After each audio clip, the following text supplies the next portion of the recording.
This is Jerry Mason, the Kickin Lawyer, and I'm inviting everyone to join us every Tuesday at 5 p.m. on the Kickin Lawyer fan page on Facebook for Law Talk Live, where we discuss business, politics, current events, and the law. If you miss the live version, you can watch the playback on YouTube or listen on your favorite podcast platform.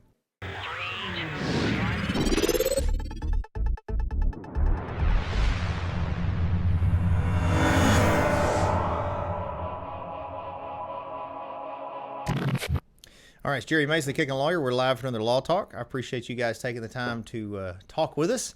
As always, please like, follow, and subscribe to the content. We're available on all social media platforms, YouTube, Spotify, Apple Podcasts, Google Podcasts, TikTok, Instagram, all that. You go to TikTok, and we filmed some new ones today. Josh is doing all the dances on TikTok. All the dances. And then we've got N.A. the Band, the local guys. Please download their album, Inside My Head. It's available wherever you listen to music for free.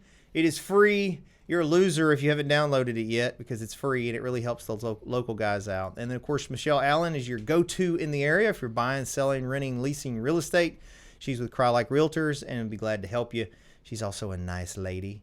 High Octane Martial Arts in Covington has been there since '93. We're celebrating 30 years in business in Covington, creating champion martial artists, MMA fighters, black belts, kicking people in the face. It's great. Just go to masonsmartialarts.com. The Cellar Restaurant and Prohibition Bar is located off Square in Covington. We are opening a second location in Somerville soon. You can come see us. It opens every day at 4. Saturday and Sundays we have brunch in the mornings. We're glad to see you. I'll be there this evening doing trivia. Masonite Digital Marketing. Josh will be glad to help you with your online presence. He now has a drone. He likes doing drone commercials. MasoniteMarketing.com. The drone's pretty cool, actually. And then last but not least, the Covington Comic-Con is returning to Covington, the Civic Center, on August 12th and 13th. You can come see vendors, wear cosplay costumes, see a Batmobile, lots of cool stuff. Kids 12 and under are free. Tickets are only $10. You can buy them if you go to CovingtonComicCon.com. So there's all that. And joining me today as my guest is Mr. Randall Duda. Yes. I get it right? You got it right. And Mr. Randall and I got to meet because it's still Maley-Yarbrough, right? Correct. I think it changed hands a little bit. But we met when my father passed away, and they were kind enough to work with us and go through his service and everything. So how are you? I'm doing great. It's been a good day. Good. Well, so how did you get into are you considered a what are you considered? Well, I am the Director of Family Services for Maley-Yarbrough. Okay. I do the aftercare. I do the prearranged funerals. That's right, because you're a preacher, right? Yes. Okay. So you're not a funeral director. Correct. Okay. Correct. I do I like to make the claim that I work with the living because that's what God has gifted me with. I'm actually over here because I'm pastoring a church in Millington. Okay. And Maley-Yarbrough had an opening and I could fill, and I'm able to work with families during difficult times. I'm a certified grief counselor, so I do a lot of the aftercare with families, and it gives me an opportunity to meet them on a bad day and come alongside them and help them to get through the process. Mm-hmm. Yeah, I think it takes a special person to do that. So I do criminal defense law primarily, and that's another bad day. Yes. Now I'm dealing with the living most of the time, but yeah, I think you do have to have sort of kid gloves or a certain ability to talk to people in a hard to deal with situation and get them through that. Right. Well, one of the times of my life, seasons in my life, I worked for the Elvis Presley Trauma Center in Memphis as a volunteer chaplain and as a staff chaplain. Mm-hmm. And so meeting people right after a car wreck when the helicopter lands, I got a chance to extend compassion at a very difficult time, and that's just carried over into Maley-Yarbrough and allowed me to have the heart that's touched when somebody is touched, and to be able to come alongside them and offer them the help and the comfort that they need during that time. So I'm going to ask you a question, and I assume you'll want to answer it, but I'm just curious. Is it harder helping families when the deceased you weren't sure they were like Christian, or you weren't, like when they, have you had dealings in that when, so Dennis Peeler that did my dad's funeral, he was the guy, the preacher that was up there, right? He and I talked about it a while. And he said the hardest funerals for him to do are the ones where, and he obviously he's a salt of the earth, good old Christian preacher man. You sound a lot like him actually. You kind of remind me of him, which is a compliment. Thank you. He's a good dude. You can just tell he's a good fella, and fervently believes in the Lord, fervently believes in the Bible. He says that when they're not Christians, those are very difficult for him. When you didn't know, because in his worldview, you don't know. Well, he knows where he thinks they went. You know what I mean? So how do you feel when you help families grieve, if that's either a non-issue or not an understandment of they don't understand that as part of that deceased life? Well, it goes back to something as simple as there was a criminal on a cross, but Jesus was crucified, and he did not go to church.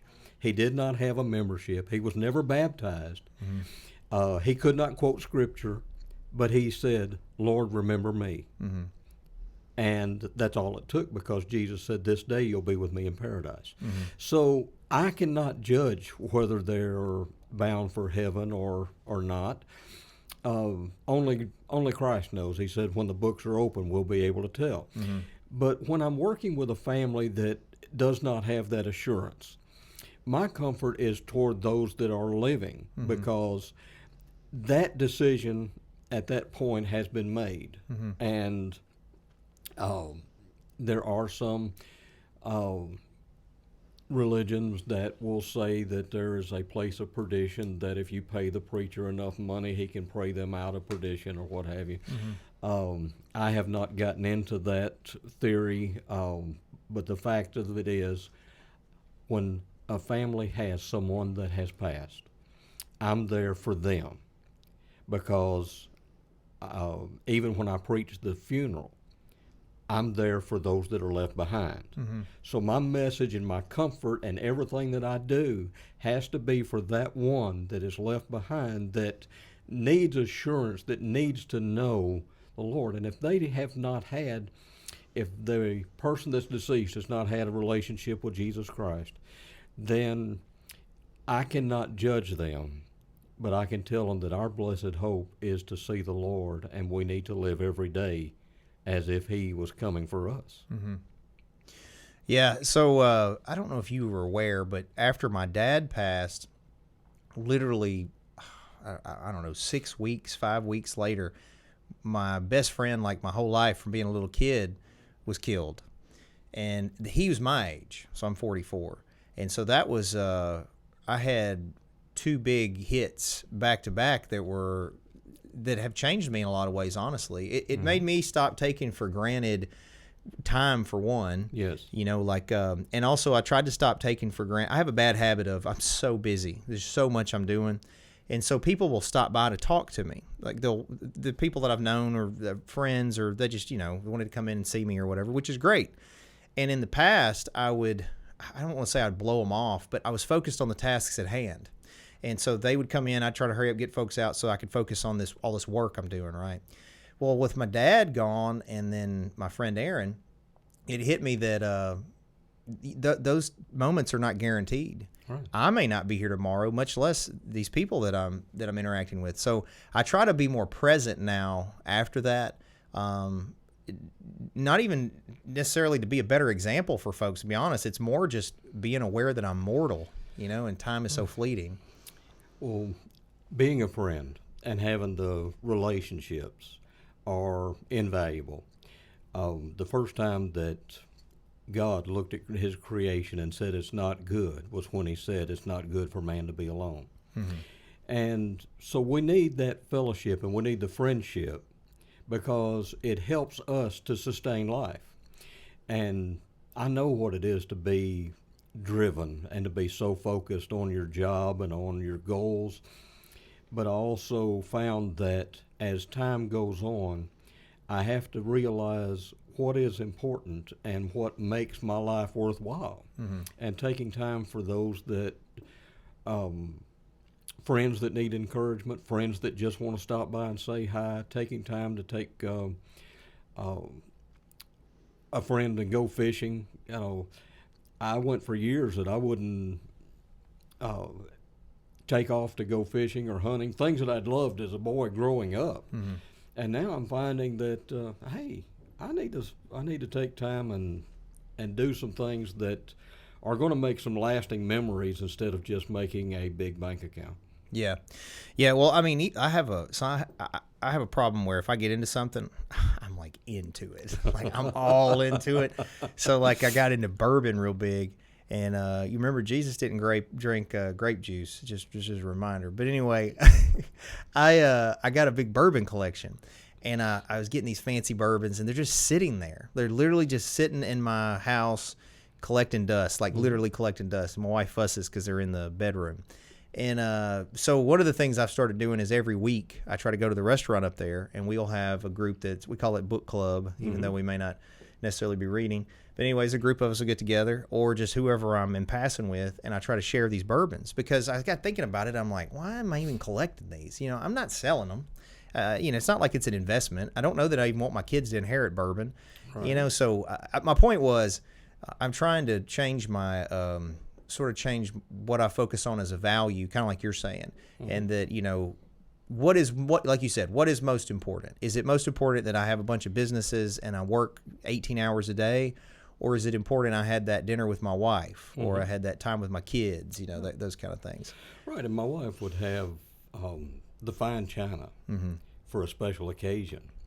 And I've actually broke out the fine china and cooked her dinner because to me that is a special occasion. Yeah, having time with the love of your life. Yeah, you have kids? Yes, together my wife and I have 5 children, and do I dare say 16 grandchildren? Are they all grown? My grandchildren your are kids. Yes, my children okay. They're all adults and families and doing well, and I thank God for every one of them. And I've got quite an array of grandchildren that God has blessed us with, and I just couldn't be prouder of all of them. So not to change the subject, because we'll talk about whatever you want to, especially on your business. But I'm just curious, because I'm 44, right? My children are all effectively grown now. My youngest, Jude, he works at the restaurant too, but he's 18. He's got a year left in high school, but he's 18, right? So technically, he's also grown. So then my wife and I may or may not have some children. She's been the stepmother to him, but functioned as a mother. She's awesome, yeah. But maybe some of our own. But if not, definitely looking forward to grandchildren. I'm at a phase where I miss them when they're small. So I have a theory. And I have a theory that the reason that grandparent love is so different than a parent's love is that when you're a parent and you get the kids, the stuff that is honestly the blessing, you're so busy you miss. Like them running in there if you're trying to, them needing you, and they run in there, you're trying to use the bathroom, the kid's in there, you're trying to just sit for a second and the kid needs you. They constantly running around and always need you all the time. Constantly needing you, and then they get where they don't need you because you did a good job. Actually, my children are great, right? But they don't need you, and now you miss that part. So then, when you get grandkids, you realize that part that as a parent you hated or didn't look forward to or was a stressor is the blessing, and that maybe as a grandparent I can see how when they're needing me all that time, I'm looking forward to that, Well, when my children were young, I worked 2 jobs. I was driven. I had to make incomes so my wife could stay home with the kids, and a lot of things we did. And it was really interesting that when my grandson Trevor was born, and I took him out for ice cream, and I come back with this huge ice cream cone that's twice as big as my grandson's head, and Joshua, my son, looks at me and he says, "Dad, what in the world are you doing?" And he said, "Hey, this is God's reward for me not pulling your head off when you deserved it." So I have the grandson. I get to spoil him. It's my right, because I was so focused on making a living then that now that I have a grandchild, I have more time to invest in them. I want to do that. And here lately I have, again, been driven because I'm working 2 jobs again, and it's cutting out my my time, and I really have to refocus a lot of that attention back to them. Mm-hmm. So what church are you the preacher for? It's Rosemark Full Gospel Church in Millington on Kerrville Rosemark Road. It's a small church. I got acquainted with the Carlton Rose through the Rose of Sharon and the youth camp programs and church camps that they have out here at Burleson. And his brother, Glover Rose, pastored the church down at Millington, and that's where I'm came in this last year and have been working, and God's been blessing the church, and we're trying to move it forward.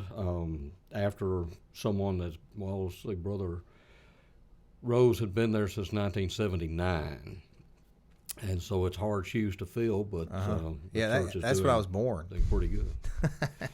The Rose of Sharon, they used to do it. They may still do it. They used to do a youth camp. Yes, they just came out of youth camp. Oh, did they? Okay. Yes. That's where I got saved, was at the youth camp. I went there, I went there, I think I went there 2 years in a row. And as a kid, it was a good experience. It is. Yeah. I'm really proud of the work that they do there, and they're still doing their camps, and the kids are still coming. And I just saw them on Facebook, and the crowd looks like it's doing real good. Back when I did it, it was all in an open air tabernacle, and there was a fishing pond not far out back where, there's times I'll be honest, I snuck off and went fishing. Yeah. But it was a place where I got to know the Lord in a great way, and Carlton Rose actually baptized me when I was 12 years old. Really?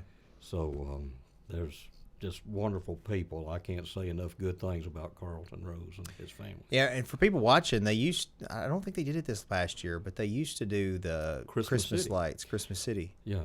He's gotten to at an age now where it's difficult for him to do himself, and trying to find people that's willing to help him with that has been a bit of a problem. They didn't do it.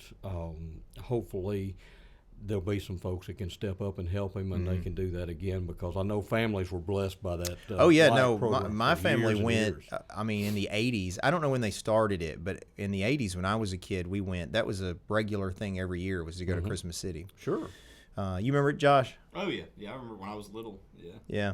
And then I figure it was a good fundraiser for the church and the grounds too, because they had a little donation box there at the end you could do. A little donation box. So I would think that if he could find some folks that can help. I know he helps a lot through the criminal justice system too. There's some folks that he's trying to witness for and to maybe can do some work. So yeah, he definitely mentors a lot of people. I know he worked with them in a rehab facility and has done a marvelous work, and he just keeps on going.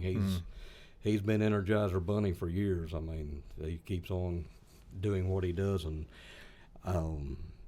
untold thousands of people have benefited from that man's life, and I'm proud of him. And his brother that I'm pastoring that church, same way. So that family just were able to reach and touch people that this community would not have otherwise touched if it hadn't been for them. So. Yes, sir. Well, why don't you tell me a little more about Maley-Yarbrough, if you know any? I mean, it's. Are you from here? Not originally, no. Okay. Well, I've been here my whole life, and that funeral home has been here my whole life, that I remember anyway. Yeah. So, how did you get involved with them, or how'd they get involved here? Okay, Maley-Yarbrough has been around since 1890. Oh, I didn't know that. Over 130 years. There's a calendar in the lobby that has a 3-digit phone number. Okay. So they've been around for a long time. And they have served the community, and a lot of families, generation after generation, have been served there. They started out in East Liberty. They moved to the current location in '76, and been serving a lot of families. What we are doing now that separates us and gives us, because funeral homes in the area are wonderful, and I'm going to speak for every one of them. I love these guys and ladies. They do an excellent job, so I'm not you'll never hear me say a bad word about a single funeral home in this area because I believe that it takes a special calling and they do a great and a wonderful job. One thing that sets us apart is that we want to try to customize services now and the celebration of life to be as a direct reflection of the life that they live. We've had services where the person was an avid hunter, and we were able to put the hunting memorabilia out that people could relate to and see that fishermen and everybody that came left with a fishing floater so that the next time they went fishing it would remember that person. So we try to personalize and make things very special because the family needs to celebrate the life as a point of closure, and the fond memories are the ones that need to last. Some people can linger in a state where they have to have 24-hour care. And some of those memories, as good as they are not as good as when they were younger and vibrant.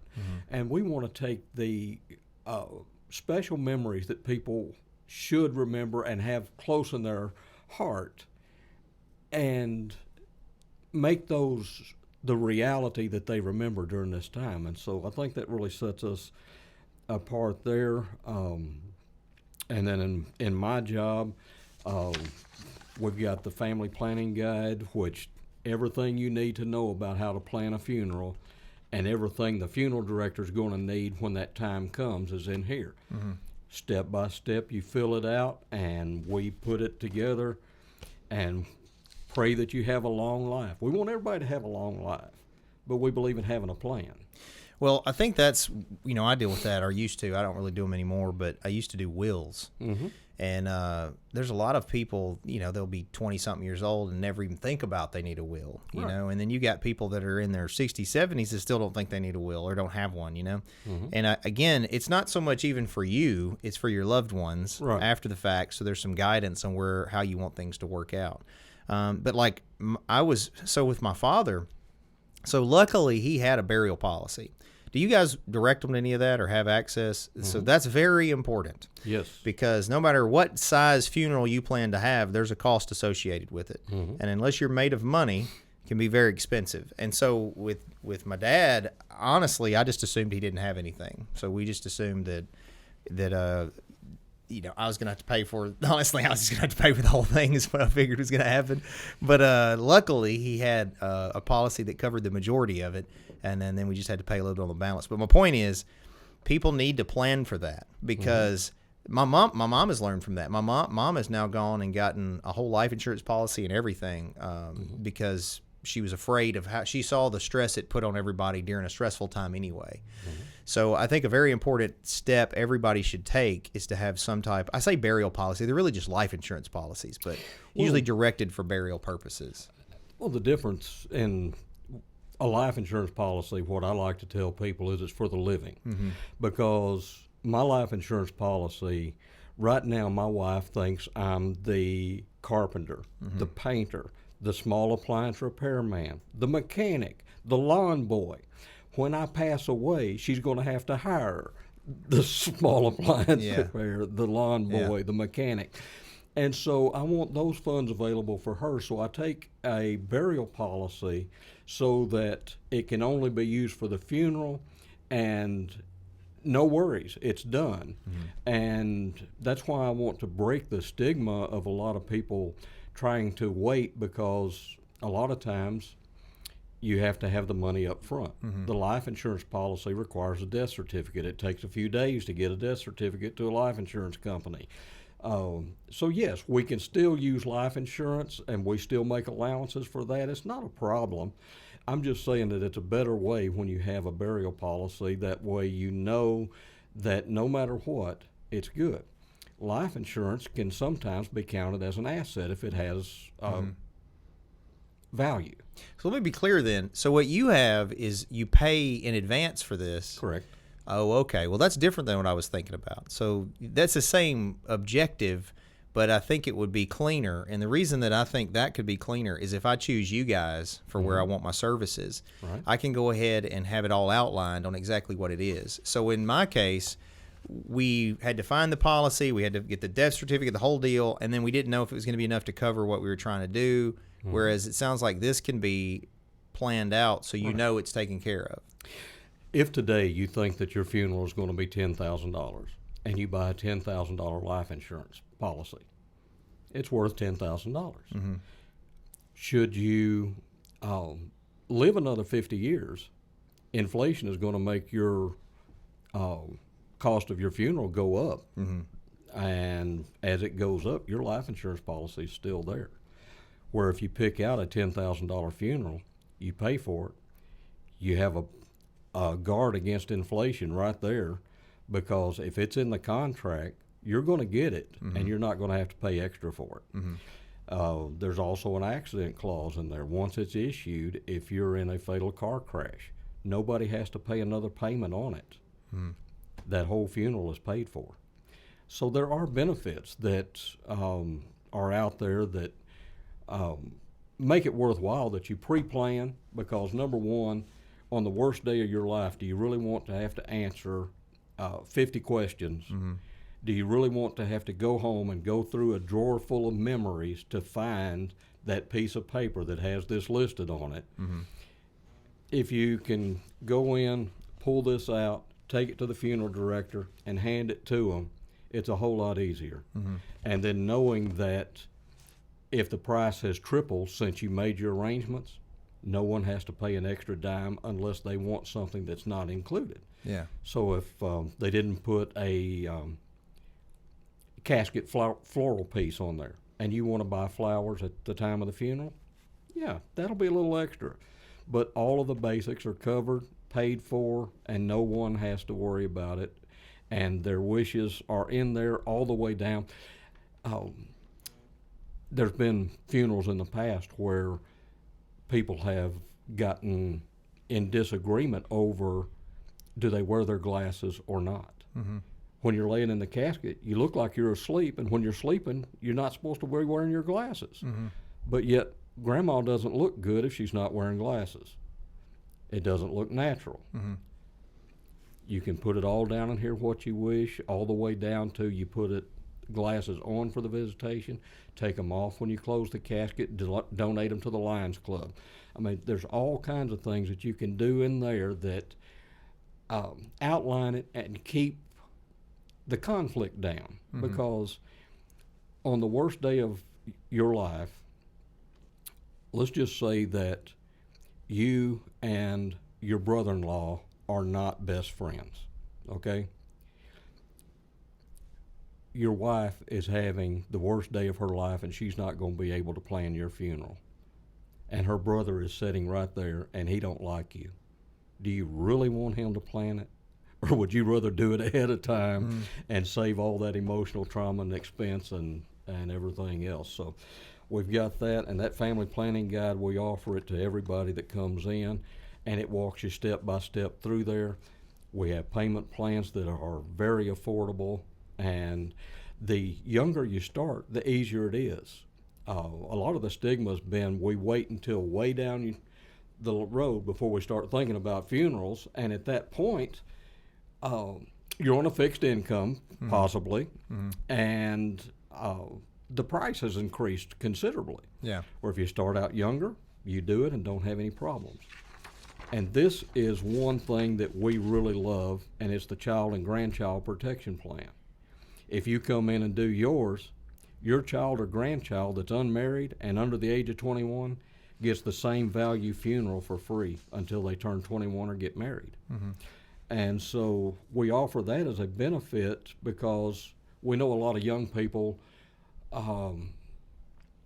every day you hear of a young person that's had a four-wheeler, had a car, had a stray bullet, had something that has taken their life prematurely. And this covers them at no cost to the parents until they are an adult. And when they turn 21 or till they get married, they're considered an adult. This doesn't cost anything, but it goes away when they're 21. And the conversion factor there is time for them to get their own. So we offer these little benefits to help families, to help parents, to help grandparents. back years ago, the grandparents were the ones that went to the funeral home and bought the burial plots, and then they bought. At times they were like $200 and $300, maybe $100 burial policies, because what the federal government still thinks is that time, because $255 Social Security benefit payment is all you get. Yeah. And at one time that was enough for a funeral. It's not anymore. So what is, and again, you don't have to get specific with Maley-Yarbrough, but you probably know the industry standard. What is the average cost for a funeral?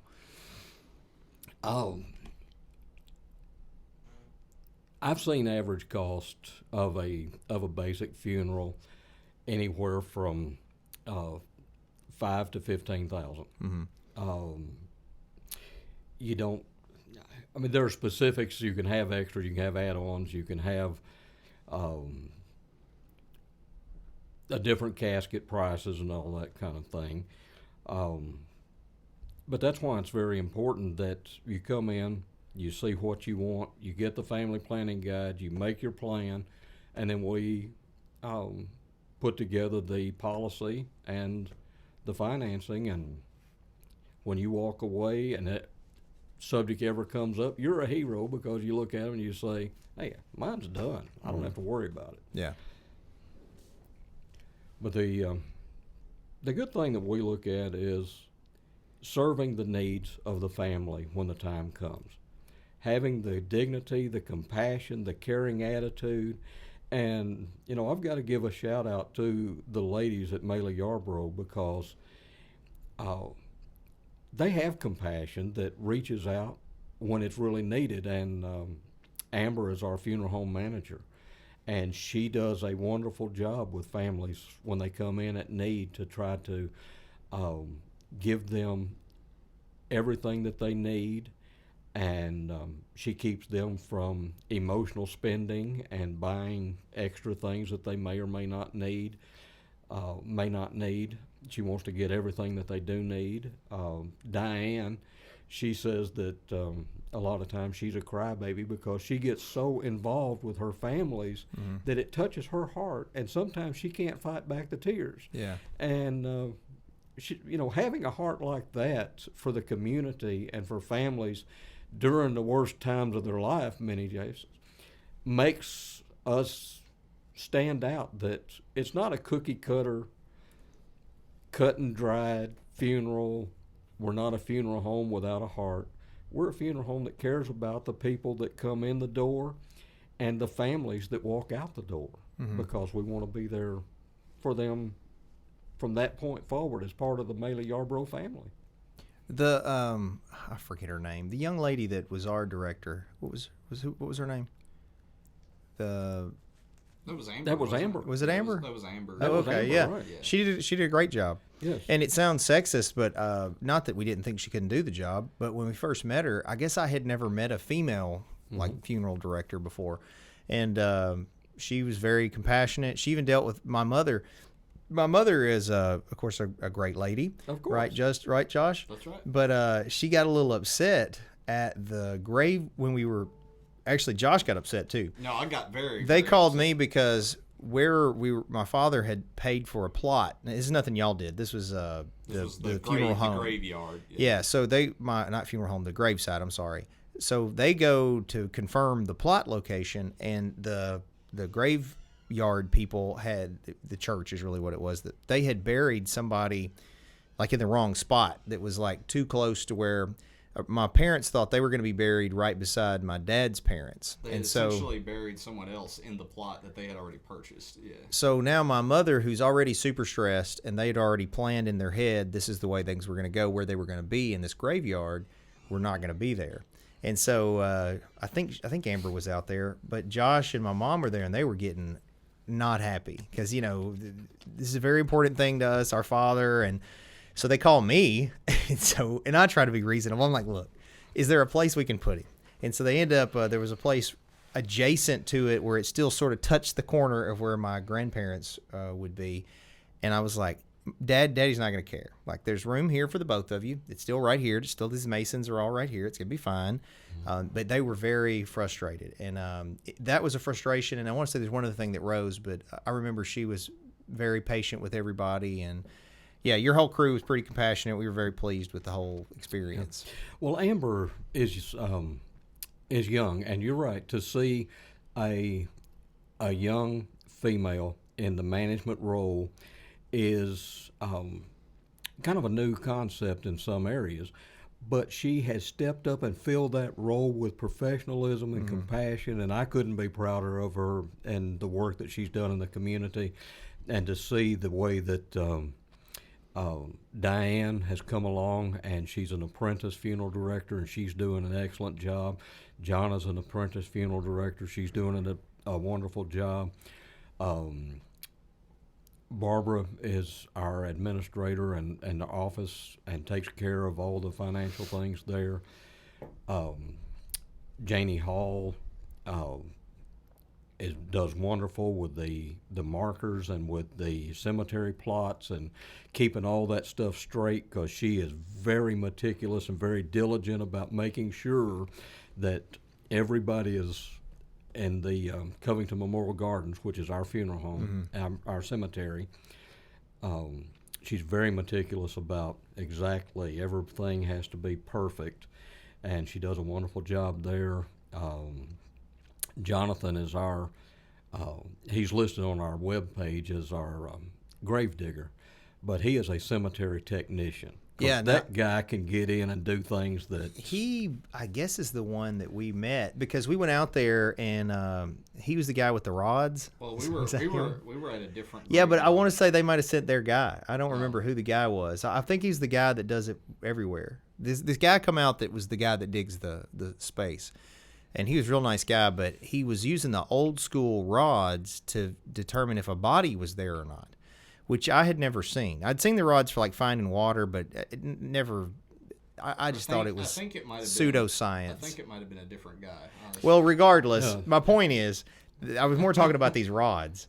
So anyway, because the reason I say that is because of the grave site he's talking about that's associated with the funeral home sounds like the one that I would want to be buried in, because it sounds like they got their stuff together. Well, it's where he's talking about is where Grandma and Grandpa on our Peeler side are buried. Right. They're buried in that funeral home. They actually seem to keep files on where people. Yeah, and they're buried where they had thought they were going to be buried. Yeah.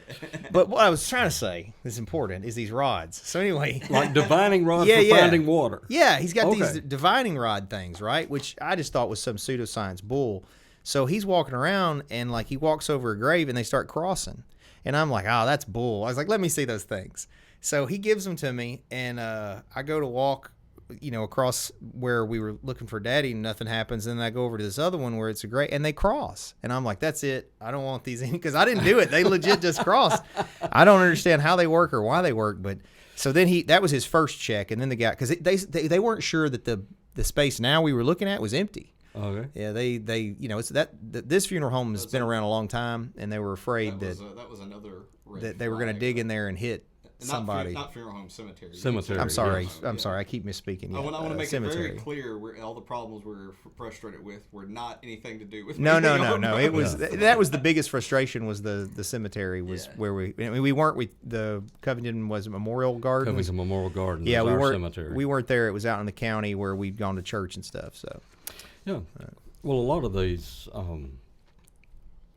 cemeteries like that, they do the best that they can, but through the years, the person who's maintaining that has passed away or has moved away. Mm-hmm. So there's the record keeping and different things has passed. And then there's been everything from tornadoes to floods to sure. I get it. Hindsight, I'm not upset with them. One of the main reasons that we keep the records the way that we do, and like I said, Janie Hall is one of the most meticulous ladies and the sweetest person that you'll meet when it comes to doing that. Mm-hmm. Because if one particular record is in question, she has two others that confirm it. Mm-hmm. So she has 3 different checks to confirm everything that she does, and her system is practically flawless because I believe she does it and makes it work. Yeah. So that's one of the benefits of using Covington Memorial Gardens is because we have that oversight and record keeping and know where. Are there still spots open there? Oh, yes. That place has been there so long. It's been there a long time, but we do have a lot of spots there. And I'm going to ask you one more side question, and then I'll let you tell everybody where to find you and stuff. And you may not know the answer to this, or you may not even know about this. So when growing up here, I used to play ball out at the ball fields back behind there. It was the Dixie Youth Baseball Fields. And when we would be between games, or my brother was playing or something, we would run into the cemetery to play, really, as little kids. And there was this one statue of this little boy. I know what you're talking about. It's a gravestone, headstone, but it's a statue. I think it's been removed since. Okay, I don't know if it's even. I haven't been over there in years. Yeah, I believe it was called. I think his name was Richard, if I'm not mistaken. Maybe right. Yeah. And anyway, there was this. They had these scary stories about what would happen to the statue at night. Supposedly, if you spit on it, then you would get cursed, and it was like it's some silly kid legend. Yeah. I was just curious if y'all knew anything about the history of that. I ought to ask David Gwynn. I was going to say, I'm sure that there'll be someone, and even Jonathan, our cemetery technician, he would probably know the story behind that because he's been around for 20 years. I think he's been doing this. Yeah. Well, this would have been almost. Well, when I'm 44, so this is like 39, 40 years ago. But yeah, out at Covington Memorial Gardens now we have the bronze on granite and the flat markers out there, and so the statues, a lot of that is gone. But I'm never been real superstitious. Because it goes back to my biblical roots that there was a prophet that came and he was hired to go and curse the children of Israel so that they could be defeated in battle. And he returned to the king and he said, "You cannot curse what God has blessed." And so I don't worry about horoscope, witch doctors, all of these things, because God has truly blessed me in my life, and I don't, the superstition, all of these things does not even factor in because you cannot curse what God has blessed. Yeah, it's interesting. So I had a witch on a couple weeks ago. I saw that. Oh, did you? Okay. Yeah, I actually saw that. And I try to be open-minded, and I'm a Christian. I tell everybody I am. But even if you and I talk off the air about some of it or on there, I don't care. My views are unique, even as a Christian. I'm definitely a Christian, but I'm open that there are things I don't understand or know. But I don't know that any of that matters one way or the other, in my opinion, on my faith. But it's interesting that you have definitely a different view than when we had, right, Josh? We have a very wide range of guest types on the podcast. Yeah, she did the whole tarot reading and the whole. I mean, we've had clowns, Elvis impersonators, preachers, politicians. Well, here's the thing. Musicians. Here's my thing about it. You and I would probably agree on more things than disagree on a lot of religious things, honestly. But if you don't talk to people that are different, one, you can't learn how to strengthen your own argument or see holes in your own argument. True. And two, that's what Jesus would have us do. Jesus wants us to witness, and you don't always you're not going to witness to the other Christians. You're going to witness to the lost. And what better way to gain their trust and belief in your faith than by relating to them and making them not feel like you think they're an outcast or something. You know what I mean? Sure. And I think there's lines to it, but yeah. So I talk to just about everybody. Right. Well, you cannot minister to someone until you know where they are. And I talk to several people in different stages of life, and where you do it on Law Talk, I do it in my office and on the phone, and talking to people about life experiences, things that they have done. And one of the things that I have found is that if I know where they are, then I can minister to them. But if I'm trying to sit back in my office and come up with something not knowing where they are, then I'm missing the boat because I can't speak from their perspective. And God did not appoint me judge. And just because I know the Bible doesn't mean that I am an elitist or that I'm qualified to judge anybody, because I'm not. But what I am is someone who will come alongside someone and walk with them down the path that they're going for whatever period of time it needs to be able to help them where they are, not try to dictate to them where they need to be. The original scripture that's found says, train up a child in the way they should go, and when they're old, they won't depart from it. The original scripture does not have the word should in it. It says, train up a child as they go. So your training has to be with your children on a daily basis and have teachable moments along the way, because this parental guidance of do as I say, not as I do, does not work. But when you have rules without relationship, you have rebellion. But when you have relationship, then the rules come easy, because you're willing to hear what has to be said. And, they say experience is the best teacher. And I have experienced a lot of what I say, not because I come from a perfect background, but because I come from a broken background. And that experience has taught me a lot that allows me to relate to people on a whole lot of levels. I was very upset because our family did not ever believe in divorce. The church that I attended at the time thought it was the unpardonable sin. But yet I was divorced. And I was talking to my mom, and I said, Mom, why in the world would this happen to me? I kept my vows to my wife. I did what I needed to do. I was a Sunday school teacher. I was a youth leader. I was doing everything that I thought I should do. And she looked at me and she said, there are people that are divorced that will need help that only a divorced person can give. And my marriage counseling and my divorce recovery classes have been off the charts because I can relate. And you have to walk with people where they are in order to be able to minister to them. Well, I respect that. Well, and I appreciate you coming on today, too. Can you tell everybody, if they want to get more information on you or Maley-Yarbrough, where do they go? Absolutely. Maley-Yarbrough.com is our website. And if you want one of these family planning guides, I recommend them highly.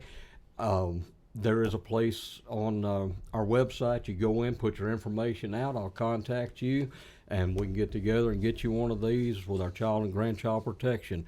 Our phone number is 901-475-9778. I always have to look at it because I have it on speed dial.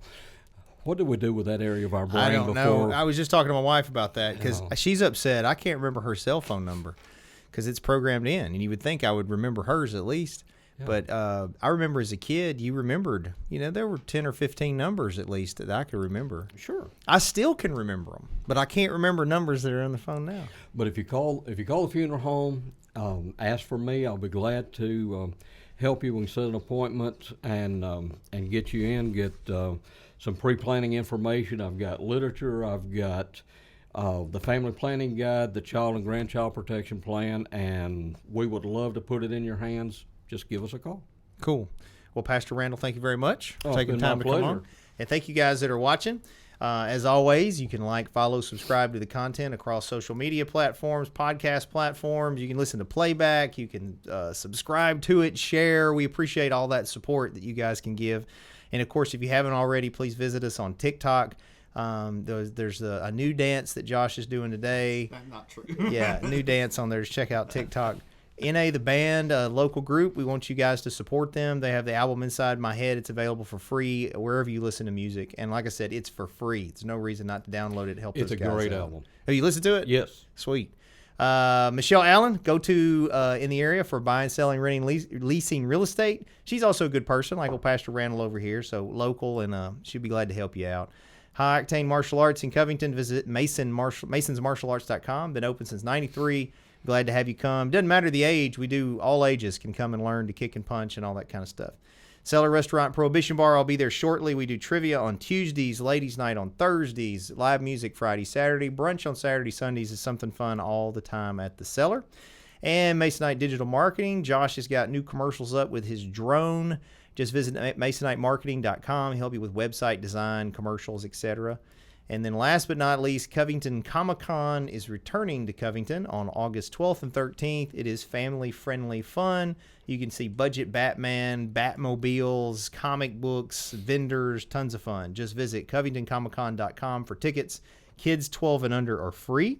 Next week, we will not be live. We have a pre-recorded Law Talk. Josh is going to be in Las Vegas. Doing debauchery, I'm sure. And then I'm going to be in Dallas, the head coach now for the global taekwondo demonstration team. And so I have to be there Monday. And anyway, I'll be there all week for that. So hopefully you guys will be safe. Make sure you check us out. We'll be pre-recorded on Facebook, and then we'll be live the next week. So thanks for your time. Have a good rest of your week, and keep kicking.